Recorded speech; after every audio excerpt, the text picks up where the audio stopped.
ನಮಸ್ಕಾರ ವೀಕ್ಷಕರೇ. ಏನ್ ತಿನ್ನೋದು ನಾವು ಅನ್ನೋ ಒಂದು ಪ್ರಶ್ನೆ ಹುಟ್ಟುತ್ತೆ. ಯಾಕೆ ಅಂದ್ರೆ ಏನ ತಿನ್ಬೇಕು ಅಂತಾನೂ ಗೊತ್ತಾಗ್ತಾ ಇಲ್ಲ, ಹೇಗೆ ಇದರಿಂದ ಸರ್ವೈವ್ ಆಗ್ಬೇಕು ಅಂತ ಗೊತ್ತಾಗದೇ ಇರೋ ಪರಿಸ್ಥಿತಿ ನಮ್ದು. ಈಗ ನಾವು ತಿನ್ನೋಂತ ಒಂದು 99% ಫುಡ್ಸ್ ಏನಿದೆ ಎಲ್ಲ ಕೂಡ ಕೆಮಿಕಲ್ ಮಿಕ್ಸ್ಡೇ. ಇದನ್ನ ತಿಂದ್ರೆ ಬೇಗ ಸಾಯ್ತೀವಿ ಅಂತ ಗೊತ್ತು, ಬಟ್ ತಿಂದೆ ಆಪ್ಷನ್ ಇಲ್ಲ. ಮೊದಲು ಕೆಲವೊಬ್ರು ಇದ್ರು ಹಳ್ಳಿ ಕಡೆ, ಈಗಲೂ ಸ್ವಲ್ಪ 80 ವರ್ಷ 90 ವರ್ಷ ಆದವರು ಗಟ್ಟಿ ಮುಟ್ಟಾಗಿದ್ದಾರೆ. ನಾವು 30 ವರ್ಷಕ್ಕೆ 40 ವರ್ಷಕ್ಕೆ ಸುಸ್ತು ಅದು ಇದು ಅಂತೀವಿ. ಕಾರಣ ತಿಂತಾ ಇರೋ ಫುಡ್. ಒಂದು ಎಕ್ಸಾಂಪಲ್ ನಿಮ್ಗೆ ತೋರಿಸ್ಬೇಕು ಅಂದ್ರೆ, ಇದು ಯಾವ್ದೋ ಒಂದು ಬಿಸ್ಕೆಟ್ ಡಬ್ಬ ಇದೆ. ಇದು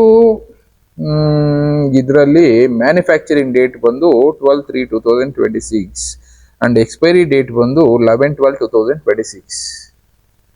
ಹತ್ತತ್ರ ಎಷ್ಟು 9 ತಿಂಗಳು ಇಟ್ಟು ತಿನ್ಬಹುದು. 9 ತಿಂಗಳ ತನಕ ಏನಾಗೋದಿಲ್ಲ. ಅಂದ್ರೆ ಯಾವುದೇ ಫುಡ್ನಾಗ್ಲಿ 1 ವೀಕ್ಗಿಂತ ಜಾಸ್ತಿ ಸ್ಟೋರ್ ಮಾಡಿದ್ರೆ ಕೆಡ್ತಾ ಹೋಗುತ್ತೆ. ಬೇಡ, ಒಂದೊಂದು ಫುಡ್ ಒಂದು 2 ವೀಕ್ಸ್ 3 ವೀಕ್ಸ್, ಕಾಳುಗಳು ಒಂದು 2 ಮಂತ್ಸ್ 3 ಮಂತ್ಸ್, ಇನ್ನ ಎಷ್ಟೋ ಒಂದು ಕೆಲವಷ್ಟು ಮೆಟೀರಿಯಲ್ಗಳಿದಾವೆ ಅದು ಒಂದು 1 ಇಯರ್ 2 ಇಯರ್ ತನಕ ಇರುತ್ತೆ. ರಾಗಿ ಇದೆಲ್ಲ. ಬಟ್ ಹುಳುಗಳು ಹಾಗೆ ಆಗತ್ತೆ. ಬಟ್ ಒಂದು ಹುಳು ಆಗದೆ ಇರೋ ಹಾಗೆ 9 ಮಂತ್ಸ್ ಇರುತ್ತೆ ಅಂದ್ರೆ ಏನ್ ಕೆಮಿಕಲ್ ಸ್ಪ್ರೇ ಆಗಿರ್ಬೋದು ನಮಗೆ ಐಡಿಯಾನೇ ಇಲ್ಲ. ಎಕ್ಸಾಂಪಲ್, ನಾನು ಈ ಡಬ್ಬನ ಸುಮ್ಮನೆ ತೆಗೆದಿಟ್ರೆ ಇರುವೆಗಳು ಹತ್ತುತ್ತೆ. ತಿಂದಂತ ಇರುವೆಗಳು ಏನಾಗುತ್ತೆ, ಸಾಯುತ್ತೆ. ಕಾಣಿಸ್ತಾ ಇರ್ಬೋದು, ಇರುವೆಗಳು ಸಾಯುತ್ತೆ. ಆದ್ರೆ ಇದನ್ನ ನಾವು ತಿಂತಾ ಇದೀವಲ್ಲ, ಏನಾಗುತ್ತೆ, ಇಂಪ್ಯಾಕ್ಟ್ ಏನು ಅಂತಾನು ನಮ್ಗೆ ಗೊತ್ತಾಗ್ತಾ ಇಲ್ಲ. ಒಂದು ಸ್ಟಡಿ ಹೇಳೋ ಪ್ರಕಾರ ಏನು, ಇಂಥ ಫುಡ್ ನ ತಿನ್ನೋದ್ರಿಂದ ಏನೇನಾಗುತ್ತೆ ಅಂತ ಇಲ್ಲಿ ತೋರಿಸ್ತಾರೆ ನೋಡಿ. 70 to 80% ನಮ್ಮ ಬಾಡಿ ಆರ್ಗನ್ಸ್ಗಳು ಆಯಸ್ಸನ್ನ ಕಳ್ಕೊಳ್ತಾ ಹೋಗುತ್ತೆ. ಒಂದು ಕಡೆ ಹೇಳಿದ್ರು, ಒಂದು ಇಮೇಜ್ ಅಲ್ಲಿ ನಮ್ಮ ಮನುಷ್ಯರಿಗಿರುವಂತ ಆಯಸ್ ಎಷ್ಟು ಅಂದ್ರೆ ಅರೌಂಡ್ 120 ಇಯರ್ಸ್ to 140 ಇಯರ್ಸ್. 120 ವರ್ಷದಿಂದ 140 ವರ್ಷ ತನಕ ಮನುಷ್ಯ ಬದುಕಬಹುದು. ಆದ್ರೆ ಏನ್ ಮಾಡ್ತಾ ಇದ್ದೀವಿ, ಈ ಕೆಮಿಕಲ್ ಫುಡ್ಸ್, ಮಾಡಿಫೈಡ್ ಫುಡ್ಸ್ ಇದೆಲ್ಲ ತಿಂದು ನಮ್ಮ ಆಯಸ್ಸು 30-40 ಇಷ್ಟು ಕಿಳಿತಾ ಇದೆ. ಇಲ್ಲಿ ಒಂದು ಸ್ಟಡಿ ಪ್ರಕಾರ 1 ಇಯರ್ ತನಕ ಎಷ್ಟೋ ಫುಡ್ಗಳು ಕೊಳೆಯೋದಿಲ್ಲ ಅಂತಾನೆ ಹೇಳ್ತಾರೆ. ಅಂದ್ರೆ ಚಾಕ್ಲೇಟ್ ಆಗ್ಬೋದು, ಸ್ವೀಟ್ ಆಗ್ಬೋದು, ಜ್ಯೂಸ್ ಆಗ್ಬೋದು, ಕೆಲವಷ್ಟು ಬಾಟಲ್ಗಳಿದಾವೆ ನೀವು 1 ಇಯರ್ ಇಟ್ರು ಕೆಡೋದಿಲ್ಲ ಅಂತಾನೆ ಹೇಳ್ತಾರೆ. ಆ ರೀತಿ 1 ಇಯರ್ ಇಡಬೇಕು ಅಂದ್ರೆ ಅದ್ರಲ್ಲಿ ಏನೇನ್ ಕೆಮಿಕಲ್ ಹಾಕಿರ್ತಾರೆ ಅಂತ ತೋರಿಸ್ತು ನೋಡಿ. BHA, BST, sodium benzoate, potassium sorbate, ಈ ತರದ್ದು ಎಷ್ಟೋ ಕೆಮಿಕಲ್ ನ ಯೂಸ್ ಮಾಡ್ತವೆ. ಇನ್ನ ಕೆಲವಷ್ಟಕ್ಕೆ ಸಾಲ್ಟ್ ಯೂಸ್ ಮಾಡ್ತಾರೆ. Okay, salt is a preservative, bacteria form ಆಗೋದನ್ನ ತಡೆಯುತ್ತೆ. ಎಕ್ಸಾಂಪಲ್, ಉಪ್ಪಿನಕಾಯಿ ಮಾಡ್ತಾ ಇದ್ರು ಮನೆಯಲ್ಲಿ ಆಗಿನ ಕಾಲದಲ್ಲಿ. ಆ ಉಪ್ಪಿನಕಾಯಿ ಕೆಡದೆ ಇರ್ಲಿ ಅಂತ ಅದ್ರಲ್ಲಿ ಉಪ್ಪನ್ನ ಹಾಕಿ ಇಡ್ತಾ ಇದ್ರು. ಉಪ್ಪಿದ್ದಷ್ಟು ಬ್ಯಾಕ್ಟೀರಿಯಾಗಳು ಫಾರ್ಮ್ ಆಗೋದಿಲ್ಲ, ಫಂಗಸ್ ಅನ್ನೋದು ಕಡಿಮೆ ಫಾರ್ಮ್ ಆಗುತ್ತೆ. ಉಪ್ಪಿನಕಾಯಿ 6 ತಿಂಗಳು ಇಡ್ತಾ ಇದ್ರು, ವರ್ಷನೂ ಇಟ್ಟು ತಿಂದಿರೋದು ಇದೆ. ಉಪ್ಪಿನಕಾಯಿ ಜೊತೆಗೆ ಬೇರೆ ಬೇರೆ ಫುಡ್ಗಳನ್ನ ಇಟ್ಟು ತಿಂತಾ ಇದ್ರು. ನ್ಯಾಚುರಲ್ ಪ್ರಿಸರ್ವೇಟಿವ್ಸ್ ಬಳಸ್ತಾ ಇದ್ರು. ಅದರಿಂದ ಯಾವುದೇ ರೀತಿ ತೊಂದರೆ ಆಗ್ತಾ ಇರ್ಲಿಲ್ಲ. ಆದ್ರೆ ಅದಾದ ಮೇಲೆ ಬಂದು ಆರ್ಟಿಫಿಷಿಯಲ್ ಪ್ರಿಸರ್ವೇಟಿವ್ ಬಳಸೋದಕ್ಕೆ ಶುರುವಾದ್ವಿ. ಅಂದ್ರೆ ನಾನು ಹೇಳಿದೆ ಮೊದಲೇ ನಿಮ್ಗೆ, ಇದ್ರಲ್ಲಿ ಏನೇನು ಕೆಮಿಕಲ್ ಕಾಂಪೋನೆಂಟ್ ಯೂಸ್ ಮಾಡಿರ್ತಾರೆ ಅಂತಾನೆ ಮೆನ್ಷನ್ ಮಾಡ್ತಾರೆ ನೋಡಿ. ಅದರಲ್ಲಿ ಒಂದು ಬಿಸ್ಕೆಟ್ ಅಲ್ಲಿ ಇಲ್ಲಿ ತೋರಿಸ್ತಾ ಇದಾರಲ್ಲ, ಹತ್ತತ್ರ ಒಂದು 30 ಕಾಂಪೋನೆಂಟ್ ಯೂಸ್ ಮಾಡಿರ್ತಾರೆ. ಮೈದಾ ಇರುತ್ತೆ, ರಿಫೈನ್ಡ್ ಆಯಿಲ್ ಇರುತ್ತೆ, ಅಯೋಡೈಸ್ಡ್ ಸಾಲ್ಟ್ ಇರುತ್ತೆ, ಇನ್ನ ರೈಸಿಂಗ್ ಏಜೆಂಟ್ಸ್ ಅಂತ ಕರೀತಾರೆ, INS 503. ಕೆಲವಷ್ಟು ನಂಬರ್ಗಳು ನಮ್ಗೆ ಗೊತ್ತಿಲ್ಲ, ಸುಮ್ಮನೆ ತಗೊಳ್ತೀವಿ ತಿಂತೀವಿ. ಈ ತರ ಎಲ್ಲಾ ಫುಡ್ ಮೇಲೂ ಇರುತ್ತೆ. INS 502 invert syrup, liquid glucose, bakers yeast ಅಂದ್ರೆ ಈ ಬೇಕರಿನಲ್ಲಿ ಯೂಸ್ ಮಾಡೋ ಈಸ್ಟ್ ಉಬ್ಬೋದಕ್ಕೆ, acidity regulator, humidifier, INS 322, artificial flavouring substances, cheese, butter and flour treatment agents. ಅಂದ್ರೆ ಈ ಇದಕ್ಕೆ ಕೆಡದೆ ಇರೋದಕ್ಕೆ ಏನ್ ಟ್ರೀಟ್ಮೆಂಟ್ ಮಾಡಬೇಕು ಅನ್ನೋದಕ್ಕೋಸ್ಕರ INS 223, INS 1101 ಅನ್ನೋದನ್ನ ಯೂಸ್ ಮಾಡಿದೀವಿ. ಇದರಲ್ಲಿ ಸೋಯಾ ಇದೆ, ಪ್ಲಸ್ ಸಲ್ಫೇಟ್ ಇದೆ, ಮಿಲ್ಕ್ ಇದೆ, ನಟ್ ಇದೆ. ಇದು ಕೆಲವೊಬ್ಬರಿಗೆ ಅಲರ್ಜೀಸ್ಗೆ ಕಾರಣ ಆಗಬಹುದು ಅಂತ ಮೆನ್ಷನ್ ಮಾಡಿದ್ದಾರೆ. ನಾವು ಇದನ್ನ ಓದೋದೇ ಇಲ್ಲ. ಯಾರನ್ನಾದ್ರು ಕೇಳ್ಬಿಟ್ರೆ ಕೆಮಿಕಲ್ ಯೂಸ್ ಮಾಡಿದ್ಯಪ್ಪ ಇದರಲ್ಲಿ, ಇದನ್ನ ತಿಂದ್ರೆ ನಾವು ಸಾಯ್ತೀವಲ್ವಾ ಅಂದ್ರೆ ಅವ್ರು ಮೊದಲೇ ಸರ್ ನಾವು ಡಿಸ್ಕ್ರಿಪ್ಷನ್ ಅಲ್ಲಿ ಹಾಕಿದೀವಿ, ನೀವು ಓದ್ಬೇಕು ತಿನ್ಬೇಕು ಅಂತಾನೆ ಹೇಳೋದು. ಇಲ್ಲ ಅದನ್ನೇ ತೋರಿಸ್ತೀನಿ ನೋಡಿ ನಿಮ್ಗೆ ಏನೇನಾಗುತ್ತೆ. ನಾವು ಹೈಯೆಸ್ಟ್ ಕೆಮಿಕಲ್ ಗ್ರೇಡ್, ಯಾಕೆ ಅಂದ್ರೆ ನಾನು ಮೊದಲೇ ಹೇಳಿದೆ ತಿಂತ ಇರೋ ಎಲ್ಲಾ ಫುಡ್ ಕೂಡ ಹೈಬ್ರಿಡ್, ಕ್ರಾಸ್ ಬ್ರೀಡ್ ಮಾಡ್ತಾ ಇದಾರೆ. ಈಗ ಹೈಬ್ರಿಡ್ ಹೋಯ್ತು, ಕ್ರಾಸ್ ಬ್ರೀಡ್ ಯಾವ ತರ, ಪಪಾಯದಲ್ಲಿ ವಾಟರ್ ಮೆಲನ್ ಬರೋ ಹಾಗೆ, ಬಾಳೆಹಣ್ಣಲ್ಲಿ ಆರೆಂಜ್ ಬರೋ ಹಂಗೆ ಒಂದು ಇಮೇಜ್ ತೋರಿಸ್ತಾರೆ ನೋಡಿ. ಇದು ಬಂದು ಅನಾನಸ್, ಪೈನಾಪಲ್ ಅಲ್ಲಿ ಕಲ್ಲಂಗಡಿ ಹಣ್ಣು ಬೆಳೆಯುವ ಹಾಗೆ ಕ್ರಾಸ್ ಬ್ರೀಡಿಂಗ್ ಎಷ್ಟೋ ಕಡೆ ಮಾಡ್ತಾ ಇದ್ದಾರೆ. ಈಗಲೂ ಇಲ್ಲೂ ಕರ್ನಾಟಕದಲ್ಲೂ ಮಾಡ್ತಾ ಇದ್ದಾರೆ. ಆಲೂಗೆಡ್ಡೆ ಗಿಡದಲ್ಲಿ ಟೊಮೊಟೊ ಕಸಿ ಮಾಡೋದು ಅಂತ ಕರೆದ್ರು ಅದನ್ನ. ಎಷ್ಟೋ ಮಾವಿನಕಾಯಿ ಗಿಡಗಳ ಕಸಿ ಮಾಡ್ತಾ ಇದ್ರು, ಚೇಪೆಕಾಯಿ ಗಿಡ ಕಸಿ ಮಾಡಿದ್ರು. ಈಗ ತರಕಾರಿಗಳಿಗೂ ಕಸಿ ಮಾಡೋದಕ್ಕೆ ಬಂದ್ರು. ಅದ್ರಲ್ಲಿ ನ್ಯಾಚುರಲ್ ಆಗಿ ಸಿಗ್ತಾ ಇದ್ದ ಎಂಜೈಮ್ಸ್ ಏನಾಗ್ತಾ ಇದೆ ಗೊತ್ತಾಗ್ತಾ ಇಲ್ಲ. ಒಟ್ನಲ್ಲಿ ಕಸಿ ಮಾಡಿ ನಮ್ಮ ದೇಹಕ್ಕೆ ಎನರ್ಜಿ ಬೇಕು ತಿಂತಾ ಇದ್ದೀವಿ. ಆಯಸ್ ಹಿಂಗ್ ಇಳಿತಾ ಇದೆ. ಈಗಿದ್ದು ನ್ಯಾಚುರಲ್ ಆಗಿ ಇದ್ದಿದ್ದನ್ನೆಲ್ಲ ನಾವು ಆರ್ಟಿಫಿಷಿಯಲ್ ಆಗಿ ಬದಲಾಯಿಸ್ಕೊಳ್ತಾ ಇದ್ದೀವಿ. ಅದನ್ನೇ ಹೇಳಿದ್ದು, ಕಸಿ ಮಾಡೋದು ಎಲ್ಲಿ ನೋಡಿದ್ರು ಶುರು ಆಗೋಯ್ತು. ಬೇರೆ ಬೇರೆದು ಇದಕ್ಕೆ ಅದನ್ನ ಕಸಿ ಮಾಡೋ, ಅದನ್ನ ತಿನ್ನು. ಟೊಮೊಟೊಗೆ ಸ್ಟ್ರಾಬೆರಿ ಕಸಿ ಮಾಡೋದು ಬಂದ್ಬಿಡ್ತು. ಬೇರೆ ಬೇರೆದೆಲ್ಲ ಬರ್ತಾ ಇದೆ. ನಾನು ಅದೇ ಹೇಳಿದ್ದು. ಇನ್ನ ಸೆಕೆಂಡ್ರಿ ಓಡೋದಾದ್ರೆ ಜೆನೆಟಿಕಲಿ ಮಾಡಿಫೈಡ್ ಅಂತ ಕರೋದು. ಎಲ್ಲ ತರಕಾರಿ ಬೀಜಗಳಿಗೆ ಮಾಡಿಫಿಕೇಶನ್ ಮಾಡಿ ಜೆನೆಟಿಕಲಿ ಆ ಹಣ್ಣಿಂದ ಬೀಜ ತಯಾರು ಮಾಡುವಾಗಲೇ ಅದರಲ್ಲಿ ಮಾಡಿಫಿಕೇಶನ್ ಮಾಡೋದು. ಕೆಟ್ಟೋಗದೆ ಇರೋ ಹಾಗೆ, ಕೊಳಿದೆ ಇರೋ ಹಾಗೆ ಎಷ್ಟೋ ಮಾಡಿಫಿಕೇಶನ್ ಮಾಡಿ ಬಿಡ್ತಾ ಇದ್ದಾರೆ.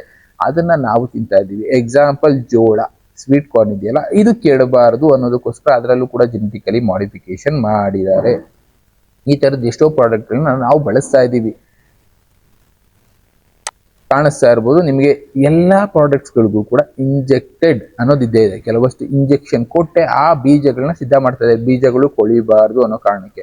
ಮೊದಲು ಪ್ರಿಸರ್ವ್ ಮಾಡ್ತಾ ಇದ್ದ ಪದ್ಧತಿ ಬೇರೆ ಇತ್ತು. ಈಗ ಪ್ರಿಸರ್ವ್ ಮಾಡ್ತಾ ಇರೋದೇನು, ಕೆಮಿಕಲ್ ಸ್ಪ್ರೇ ಮಾಡ್ಬಿಟ್ರೆ ಈಸಿಯಾಗಿ, ಕೆಮಿಕಲ್ ಇಂಜೆಕ್ಟ್ ಮಾಡ್ಬಿಟ್ರೆ ಈಸಿಯಾಗಿ ಅದು ಕೆಡೋದಿಲ್ಲ. ಎಕ್ಸಾಂಪಲ್ ನಾನು ಅದೇ ಹೇಳಿದೆ, ಒಂದು ಬಿಸ್ಕೆಟ್ ತಿಂದಂತ 4 ಇರುವೆ ಸತ್ತೋಗುತ್ತೆ. ಅಂದ್ರೆ ನಾವು ತಿಂತಾನೆ ಇರ್ತೀವಿ. ಬಾಯಿ ಚಪ್ಪಲ ಏನು ಮಾಡೋದಕ್ಕಾಗೋದಿಲ್ಲ, ಬದುಕಬೇಕು. ಏನೋ ತಿನ್ನೋಣ ಬಿಡಪ್ಪ, ಬದುಕೋಣ, ಆರೋಗ್ಯಕರವಾಗಿರೋ ತಿನ್ನೋಣ ಅಂದ್ರೆ ಎಲ್ಲೂ ಇಲ್ಲ. ಎಲ್ಲಾ ಫ್ರೂಟ್ಸ್ ಆಗಲಿ, ವೆಜಿಟೇಬಲ್ಸ್ ಆಗಲಿ, ಎಲ್ಲ ಕೆಮಿಕಲ್ ಸ್ಪ್ರೇಡ್. ಯಾಕೆ ಅಂದ್ರೆ ಅದಕ್ಕೆ ಕೀಟನಾಶಕ ಹೊಡೆದೇ ಇರ್ತೀವಿ. ಹುಳು ಹತ್ತಬಾರ್ದು ಅಂದ್ರೆ. ಹುಳಗಳೇ ತಿಂದ ಇರೋದನ್ನ ನಾವು ಮನುಷ್ಯರು ತಿಂತಾ ಇದ್ದೀವಿ ಅಂದ್ರೆ ಏನಾಗುತ್ತೆ ಆರೋಗ್ಯ? ಆಟೋಮೆಟಿಕಲಿ ಒಳಗಡೆ ಇರುವಂತ ಆರ್ಗನ್ಸ್ ಗಳೆಲ್ಲ ಡ್ಯಾಮೇಜ್ ಆಗುತ್ತೆ. ಎಲ್ಲ ಕೂಡ ಬ್ಯಾಕ್ಟೀರಿಯಾದಿಂದ ಫಾರ್ಮ್ ಆಗಿರೋದು ಅಲ್ವಾ? ಆ ಬ್ಯಾಕ್ಟೀರಿಯಾದಿಂದ ಫಾರ್ಮ್ ಆಗಿರೋ ಈ ಆರ್ಗನ್ಗಳು ಟೋಟಲಿ ಡ್ಯಾಮೇಜ್ ಆಗುತ್ತೆ. ಸೈಂಟಿಸ್ಟ್ಗಳು ಹೇಳೋ ಪ್ರಕಾರ ಆರ್ಗ್ಯಾನಿಕ್ ಫುಡ್ ಅಂತ ಕೆಲವಷ್ಟು ಕಡೆ ಮಾತ್ರ ಮಾರ್ತಾ ಇದ್ದಾರೆ.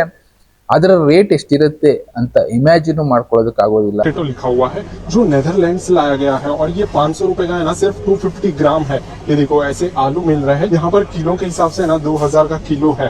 और यहाँ पर देख सकते हो ये गोल्डन ऑनियन है और ये स्पेन के ऑनियन है, स्पेन कंट्री से इंपोर्ट किए गए हैं। और ये है ना 300 रुपए के 250 ग्राम है। और साइज देख सकते हो इतने बड़े बड़े साइज में है। और ये 300 रुपए के है ना 250 ग्राम है, यानी 1200 रुपए किलो है। और ये देख सकते हो ये वाले ऑनियन है ना, ये फ्रांस के ऑनियन है, जहाँ पर रेड ऑनियन इसका नाम है। और ये भी साइज में देखो इतने बड़े बड़े हैं। और यहाँ पर ये भी है ना 350 रुपीज के है ना 250 ग्राम है। इतने महंगे महंगे सब्जियों के प्राइस है। और देखो ये कॉर्न है ना, ये अमेरिका से कॉर्न्स लाए गए हैं। यहाँ पर देखो बोर्ड लगाया गया है, साउथ अमेरिका से ये लाए गए हैं। और इसकी प्राइस है ना 1000 रुपए की है ना। ये सिर्फ 250 ग्राम है, यानी 4000 रुपए किलो है ये। और देखो ऐसे कॉर्न यहाँ पर दिखाई देते हैं, ब्लैक कलर के कॉर्न है जो साउथ अमेरिका से लाए गए हैं। तो देखो सारी यहाँ पर सेलिब्रिटीज और यहाँ पर पॉलिटिशियंस, जितने भी रिच लोग हैं, उनके सारे सब्जियां है ना देखो इसी यहाँ पर फूड मॉल से जाती है, फूड स्क्वायर से जाती है। तो देखो ऐसे कुछ यहाँ पर इतने महंगे महंगे प्राइसिंग होती है सारे सब्जियों की। और यहाँ पर देखो मिर्चियाँ है, ये मिर्ची है ना थाईलैंड से लाई गई है। ऐसी मिर्ची हमारे यहाँ पर भी मिलती है, लेकिन ये यहाँ पर देखो टैग लगा हुआ है थाईलैंड की मिर्ची है। और ये है ना 500 रुपए की 250 ग्राम है, यानी करीब 2000 की किलो है। और यहाँ पर देखो ये बेबी कैप्सिकम जैसे है येलो कलर के, ये भी है ना मोरक्को कंट्री से लाए गए हैं यहाँ पर। और इसकी भी प्राइस है ना करीब 1250 रुपए 250 ग्राम के, यानी 5000 की किलो है ये। तो देखो इतनी महंगी महंगी प्राइसिंग यहाँ पर है सारी सब्जियों की। और ये देख सकते हो ये नींबू है, नींबू की साइज भी आप देख सकते हो। और एक चीज मैं आपको यहाँ पर दिखाता हूँ, एवोकाडो भी है यहाँ पर। एवोकाडो तो हम समझ सकते हैं कि काफी पहले से एक्सपेंसिव होता है। यहाँ पर एवोकाडो भी देखो 450 रुपीज का है ना एक पीस है। देखो मार्केट से ये काफी ज्यादा महंगे है हो रहे हैं यहाँ। और यहाँ पर जितनी भी आपको फूड आइटम्स दिख रही है ना, सारी फॉरेन कंट्रीज से लाई गई है। जैसे यहाँ पर देख सकते हो मशरूम है, ये थाईलैंड के है। यहाँ पर ये मशरूम थाईलैंड के है। ये देखो ब्रोकली यहाँ पर केन्या से लाई गई है। और प्राइसिंग देखो 1000 का है ना ये पैकेट है। सिर्फ इतना सा पैकेट है ना 1000 रुपए का है। इतनी महंगी यहाँ पर चीजें मिल रही है।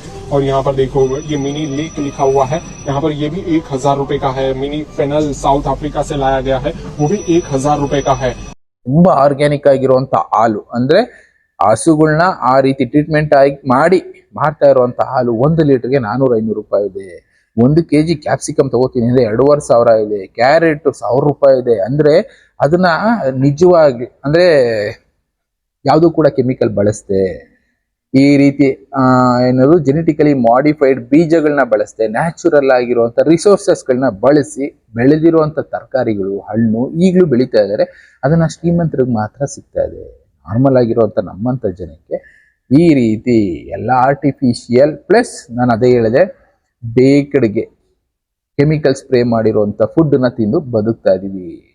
ಇದರಿಂದ ನಮ್ಮ ಆರೋಗ್ಯ ಕಂಪ್ಲೀಟ್ ಆಗಿ, ಆರೋಗ್ಯ ಅನ್ನೋದಕ್ಕಿಂತ ಆಯಸ್ಸು ಒಂದು 60 ವರ್ಷ ಇಳಿದು ಹೋಗಿದೆ. ಇದರಲ್ಲೂ ಅದನ್ನೇ ಹೇಳೋದು, ಹೈ ಫ್ರುಕ್ಟೋಸ್ ರೇಟ್ ಅನ್ನೋದು ರೈಸ್ ಆಗುತ್ತೆ. ಫೈಬರ್ ಕಂಟೆಂಟ್ ಏನ್ ಬೇಕೋ ಅದು ಸಿಗೋದಿಲ್ಲ. ಇಲ್ಲಿ ಒಂದು ಡಿಫ್ರೆನ್ಸಿಯೇಷನ್ ಮಾಡಿ ತೋರಿಸ್ತಾರೆ ನೋಡಿ. ನ್ಯೂಟ್ರಿಯೆಂಟ್ ಡೆನ್ಸಿಟಿ ಅನ್ನೋದು ಏನಿರುತ್ತೆ ನಾರ್ಮಲಿ ಫ್ರೆಶ್ ಫುಡ್ ಅಲ್ಲಿ, vitamins, enzymes, active aunty accidents ನಮ್ಮ ಬಾಡಿಗೆ ಬೇಕು. ಇಂಥದ್ದೆಲ್ಲ ಫ್ರೆಶ್ ಫುಡ್ ಅಲ್ಲಿ ಇರುತ್ತೆ. ಅದೇ 1 year ತನಕ ಕೆಡೋದಿಲ್ಲ ಅಂತ ಮೆನ್ಷನ್ ಮಾಡಿರ್ತಾರಲ್ಲ. ಎಕ್ಸಾಂಪಲ್ ನಾನು ಒಂದು ಬಾಕ್ಸ್ ತೋರಿಸ್ತೆ, ಇದು ಕೂಡ 9 months ಕೆಡೋದಿಲ್ಲ ಅಂತ ಮೆನ್ಷನ್ ಮಾಡಿದ್ದಾರೆ. ಇದರಲ್ಲಿ ಏನಾಗಿರುತ್ತೆ ಅಂತ ವಿಟಮಿನ್ಸ್ಗಳು ಡೆಡ್ ಆಗಿರುತ್ತೆ, ಡಿಗ್ರೇಡ್ ಆಗಿರುತ್ತೆ. ಇಲ್ಲ ಟೋಟಲಿ ಅದೇನಂದ್ರೆ ನಮ್ಮ ಬಾಡಿಗೆ ಒಂದು ಎನರ್ಜಿ ಬೇಕು, ಸುಮ್ಮನೆ ತಿಂತೀವಿ, ಅದರಿಂದ ಯಾವುದೇ ರೀತಿ ಇದು ಅನ್ನೋದು ಶಕ್ತಿ ಅನ್ನೋದು ಬರೋದಿಲ್ಲ. ಪ್ರೋಟೀನ್ ಆಗಿ ಕನ್ವರ್ಟ್ ಆಗುತ್ತೆ, ಬಾಡಿನಲ್ಲಿ ಫ್ಯಾಟ್ ಅನ್ನೋದು ಜನರೇಟ್ ಆಗುತ್ತೆ. ಬಾಯಿ ರುಚಿ ತಪ್ಪಿಸ್ಕೊಳ್ಳೋದಕ್ಕಾಗೋದಿಲ್ಲ, ತಿನ್ಲೇಬೇಕು. ಅದಾದ್ಮೇಲೆ ಫೈಬರ್ ಕಂಟೆಂಟ್ ಅನ್ನೋದು ಅಂದ್ರೆ ಫ್ರೆಶ್ 1 week 10 days ಇಟ್ಟರು ಏನಾಗದೇ ಇರುವಂತ ಫುಡ್ಗಳಲ್ಲಿ ನಾರ್ಮಲ್ ಆಗಿ ಜಾಸ್ತಿ ಆಗಿರುತ್ತೆ. ಇದು ತುಂಬಾನೇ ಒಳ್ಳೇದು. ಇಲ್ಲಿ ಗುಡ್ ಗಟ್ ಬ್ಯಾಕ್ಟೀರಿಯಾ ಅಂತ ಕರೆದಿದ್ದಾರೆ. ಅಂದ್ರೆ ನಮ್ಮ ದೇಹಕ್ಕೆ ಬೇಕಾಗಿರುವಂತ ಒಳ್ಳೆ ಬ್ಯಾಕ್ಟೀರಿಯಾಗಳು ಇದರಲ್ಲಿ ಸಿಗುತ್ತೆ. ಇದರಿಂದ ಆಂಟಿ ಏನೋ ಒಂದು ಕರೀತಾರೆ ವರ್ಡ್ ಅನ್ನ, ದೇಹದಲ್ಲಿ ಉತ್ಪಾದನೆ ಆಗುತ್ತೆ. ಏನೋ ಈ ರೋಗ ನಿರೋಧಕ ಶಕ್ತಿ ಸೃಷ್ಟಿ ಮಾಡುವಂತ ಬ್ಯಾಕ್ಟೀರಿಯಾಗಳು, ಬ್ಲಡ್ ಸೆಲ್ಸ್ಗಳು ಉತ್ಪಾದನೆ ಆಗುತ್ತೆ ಯಾವಾಗ ಫ್ರೆಶ್ ಫುಡ್ಗಳನ್ನ ತಿಂದಾಗ. ಆಮೇಲೆ ಅದೇ ನೀವು 1 year ಪ್ರಿಸರ್ವೇಟಿವ್ ಹಾಕಿರುವಂತ ಪ್ಯಾಕೇಜ್ ಫುಡ್ಡು, ಈ ಚಿಪ್ಸು, ಓವರ್ ಆಲ್ ಆಗಿ ಏನೇ ತಿಂದ್ರು, ಚಿಪ್ಸ್ ಆಗ್ಬೋದು, ಬಿಸ್ಕೆಟ್ ಆಗ್ಬೋದು, ಚಾಕ್ಲೇಟ್ ಆಗ್ಬೋದು, ಮಿಲ್ಕ್ ಆಗ್ಬೋದು, ಏನಾದ್ರೂ ಇಟ್ಕೊಳ್ಳಿ, ಮಿಲ್ಕ್ ಪ್ರಾಡಕ್ಟ್ ಆಗ್ಬೋದು, ಇಂಥದ್ದನ್ನೆಲ್ಲ ತಿಂದ್ರಾಗ ಏನಾಗುತ್ತೆ, ಇಲ್ಲಿ heavy processing of maximise shelf stability. ಕೆಲವಷ್ಟು ಅದ್ರಲ್ಲಿ ಕಳ್ಕೊಂಡ್ಬಿಟ್ಟಿರುತ್ತೆ, ಎಂಜೈಮ್ಸ್ ಎಲ್ಲ ಕಳ್ಕೊಂಡ್ಬಿಟ್ಟಿರುತ್ತೆ. ಬರೀ ಫ್ಯಾಟ್ ಪ್ರೊಡ್ಯೂಸ್ ಮಾಡೋದಕ್ಕೆ ಏನ್ ಬೇಕೋ ಅಂತದ್ ಮಾತ್ರ ಉಳ್ಕೊಂಡಿರುತ್ತೆ. ಪ್ಲಸ್ ಆ ಕೆಮಿಕಲ್ಸ್ಗಳು ಬಾಡಿನಲ್ಲಿ ರಿಯಾಕ್ಟ್ ಆಗುತ್ತೆ, ಹಾರ್ಮೋನಲ್ ಇಂಬ್ಯಾಲೆನ್ಸ್ ಅನ್ನು ಕ್ರಿಯೇಟ್ ಆಗುತ್ತೆ, ಬಾಡಿನಲ್ಲಿ ಇಲ್ಲದೆ ಇರೋ ಕಾಯಿಲೆಗಳು ಬರೋದು ಶುರು ಆಗುತ್ತೆ. ದೇಹ ಅನ್ನೋದು ವೀಕ್ ಆಗ್ತಾ ಹೋಗುತ್ತೆ ಬೇಸಿಕಲಿ ಹೇಳ್ಬೇಕು ಅಂದ್ರೆ. ಆಮೇಲೆ ಫಂಗಸ್ ಆಗಬಾರ್ದು, ಇಲ್ಲಿ ಇನ್ನೊಂದು ಮೆನ್ಷನ್ ಮಾಡ್ತಾರೆ ನೋಡಿ, synthetic anti fungals stabilisers and artificial colour binders. ಇಲ್ಲಿ ಏನ್ ಮಾಡಿರ್ತಾರೆ, ಕೆಲವಷ್ಟು ಬಣ್ಣಗಳನ್ನ ಬಳಸಿರ್ತಾರೆ. ಇನ್ನ ಫಂಗಸ್ ಕ್ರಿಯೇಟ್ ಆಗಬಾರ್ದು ಅನ್ನೋದಕ್ಕೆ ಕೆಮಿಕಲ್ಗಳನ್ನ ಬಳಸಿರ್ತಾರೆ. ಇದೆಲ್ಲ ಏನ್ ಮಾಡುತ್ತೆ, ನಮ್ಮ ಬಾಡಿ ಇಮ್ಯುನಿಟಿ ಪವರ್ನೇ ಕಿತ್ಕೊಂಡ್ಬಿಡುತ್ತೆ ಅನ್ನೋದು ಸ್ಟಡಿ ಹೇಳ್ತಾ ಇರೋದು. ಯಾಕೆ ಅಂದ್ರೆ ಯಾವುದೇ ಪ್ರಾಡಕ್ಟ್ ಆಗಲಿ, ಒಂದು ತರಕಾರಿ ಆಗಲಿ ತಂದಿಟ್ರೆ 3 ದಿನ 5 ದಿನ ಬೇಡ, 1 ವಾರ 1 ತಿಂಗಳಾದಾಗ ಕೊಳ್ತೋಗ್ಬಿಡ್ಬೇಕು. ಕೊಳಿದೆ ವರ್ಷಾನುಗಟ್ಲೆ ಇರುತ್ತೆ ಅಂದ್ರೆ ಅದಕ್ಕೆ ಯಾವ ಮಟ್ಟಿಗೆ ಕೆಮಿಕಲ್ ಸ್ಪ್ರೇ ಆಗಿರ್ಬೋದು. ಬ್ಯಾಕ್ಟೀರಿಯಾ ಫಾರ್ಮ್ ಆಗದೆ ಇರೋದಕ್ಕೆ ಕೆಮಿಕಲ್ ಸ್ಪ್ರೇ ಮಾಡ್ತಾ ಇದ್ದಾರೆ, ಅಂಥದನ್ನು ತಿಂದು ಬದುಕ್ತಾ ಇದೀವಿ. ಅಲ್ಲಿ ಒಂದು ಗೋಲ್ಡನ್ ರೂಲ್ನು ಕೂಡ ಮೆನ್ಷನ್ ಮಾಡಿ ಹೇಳ್ತಾರೆ, 70 to 80% of the grocery normal ಆಗಿ ಹೆಚ್ಚೆಚ್ಚು ಅಂದ್ರೆ 1 ವಾರದಲ್ಲಿ ಕೆಟ್ಟೋಗ್ಬಿಡುತ್ತೆ. ನಾವು ಬಳಸುವಂತ 70 to 80%. ಇನ್ನೊಂದು 20% ಯಾವುದು ಅಂದ್ರೆ ಈ ರಾಗಿ, ಈ ಅಕ್ಕಿ, ಅಂದ್ರೆ ಡ್ರೈ ಸೀಡ್ಸ್ ಇರುತ್ತಲ್ಲ, ಕಾಳುಗಳು, ಇಂಥದ್ದೆಲ್ಲ ಏನಿಲ್ಲ ಅಂದ್ರೆ 6 ತಿಂಗಳು ವರ್ಷ ಇಡಬಹುದು, ಏನು ಆಗೋದಿಲ್ಲ. ಇನ್ನು ಉಳಿದಿರುವಂತ 70 to 80% ವೆಜಿಟೇಬಲ್ಸ್, ಫುಡ್ಸು, ಫ್ರೂಟ್ಸು, ಇದೆಲ್ಲ ಮ್ಯಾಕ್ಸಿಮಮ್ ಅಂದ್ರೆ 1 ವಾರದಲ್ಲಿ ಕೊಳ್ತೋಗ್ಬಿಡುತ್ತೆ. ಆಪಲ್ಲು ಈ ಮಾಲ್ಗಳಲ್ಲಿ ಇಟ್ಟಿರ್ತಾರೆ, 1 ತಿಂಗಳಾದ್ರೂ ಕೆಡೋದಿಲ್ಲ. ಅಂದ್ರೆ ಯಾವ ಮಟ್ಟಕ್ಕೆ ಸ್ಪ್ರೇ ಆಗಿದೆ, ಇಂಥದ್ದನ್ನ ತಿಂದು ಬದುಕ್ತಾ ಇದೀವಿ. ಆಪ್ಷನ್ ಇಲ್ಲ. ಮಾಫಿಯಾಗಳಲ್ಲಿ ಇದು ಕೂಡ ಒಂದು ಫುಡ್ ಮಾಫಿಯಾ. ಬೇರೆ ಬೇರೆ ಮಾಫಿಯಾಗಳನ್ನ ನೋಡ್ತಾ ಇದ್ವಿ, ಈಗ ಫುಡ್ ಮಾಫಿಯಾನು ನೋಡ್ತಾ ಇದೀವಿ. ಈ ಫುಡ್ ಮಾಫಿಯಾದಲ್ಲಿ ನಾವು ಬದುಕ್ತಾ ಇದೀವಿ. ಅಂದ್ರೆ ನಮ್ಮ ಆಯಸ್ಸನ್ನ ಯಾವ ರೀತಿ ಕಡಿಮೆ ಮಾಡ್ಕೊಳ್ತಾ ಇದೀವಿ. ಇಲ್ಲ ಜಾಸ್ತಿ ಮಾಡ್ಕೋಬೇಕು. ಹೇಗೆ ಅಂದ್ರೆ ಶ್ರೀಮಂತರು ತಿಂತಾರಲ್ಲ ಆ ತರ ಕಾಸ್ಟ್ಲಿಯೆಸ್ಟ್ ಫುಡ್ಗಳನ್ನ ತಿಂದು ಬದುಕಬೇಕು. ಅಷ್ಟೊಂದು ನಮ್ಮ ಕೈಲಿ ಆಗೋಲ್ಲ. ಅಂದ್ರೆ ಕಾಡಲ್ಲಿ ಹೋಗ್ಬಿಟ್ಟು ಕಾಡು ಜನರ ಜೊತೆ ಇದ್ದು, ಕಾಡಲ್ಲಿ ಪ್ರಾಣಿಗಳು ಬದುಕ್ತಾ ಇದಾವಲ್ಲ ಆ ತರ ಬದುಕಬೇಕಾಗುತ್ತೆ. ಅಲ್ಲೂ ಬದುಕೋದು ಕಷ್ಟ ಇದೆ. ಯಾಕೆ ಅಂದ್ರೆ ಜನ ಇಲ್ಲಿರೋರು ಅಲ್ಲೂ ಹೋಗಿ ಅದು ಇದು ಕಸ ಕಡ್ಡಿ ಎಲ್ಲ ಹಾಕಿ ಬಂದಿರ್ತಾರೆ. ಅಲ್ಲೂ ಕೂಡ ಈ ರೀತಿ ಪ್ರಾಬ್ಲಮ್ಗಳು ಫೇಸ್ ಮಾಡುವಂತ ಪರಿಸ್ಥಿತಿ ಬಂದಿದೆ. ಎಲ್ಲೋಗಿ ಬದುಕಬೇಕು, ಹೇಗ್ ಬದುಕಬೇಕು. ಕೊನೆಗೆ ಒಂದೇ ಮಾತು ಅನ್ಸೋದು, ಬಿಡಪ್ಪ ಹೆಂಗಿದ್ರು ಸಾಯ್ತೀವಿ, ಇರೋ ಅಷ್ಟು ದಿನ ಚೆನ್ನಾಗಿ ತಿಂದು ಸಾಯೋಣ. ಎಷ್ಟೋ ಜನರ ಅನಿಸಿಕೆ ಇದೆ. ನೀವೇನ್ ಹೇಳ್ತೀರಾ?